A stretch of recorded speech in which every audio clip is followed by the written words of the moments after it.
একদিন এক সুন্দর নদীর তীরে হিপো পানিতে খেলছিল। চারপাশে সবুজ গাছ, রঙিন ফুল আর প্রজাপতি উড়াউড়ি করছিল। হঠাৎ আকাশ থেকে একটি ছোট্ট রঙিন পাখি নেমে এলো। হিপো হাসি দিয়ে তাকে শুভেচ্ছা জানালো এবং সেখান থেকেই তাদের নতুন বন্ধুত্ব শুরু হলো। হিপো আর পাখি একসঙ্গে সময় কাটাতে লাগলো। পাখি হিপোর পিঠ পরিষ্কার করতে সাহায্য করলো, তারা লুকোচুরি খেললো, এমনকি পাখি তার ঠোঁট দিয়ে বড় ফল এনে হিপোকে দিল।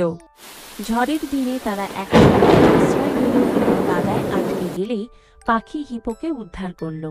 কখনো তারা পিকনিক করলো, আবার একটি ছোট্ট কচ্ছপকে বাঁচিয়ে নদীতে ফিরিয়ে দিল। জঙ্গলে অভিযানে গিয়ে সিংহের মুখোমুখি হলেও পাখি সাহস করে হিপোকে রক্ষা করলো। দিনের শেষে নদীর তীরে বসে তারা সূর্যাস্ত দেখল। হিপো পাখিকে ধন্যবাদ জানালো আর দুজনেই আলিঙ্গন করে বুঝল সত্যিকারের বন্ধুত্ব মানে হলো একে অপরকে ভালোবাসা আর পাশে থাকা।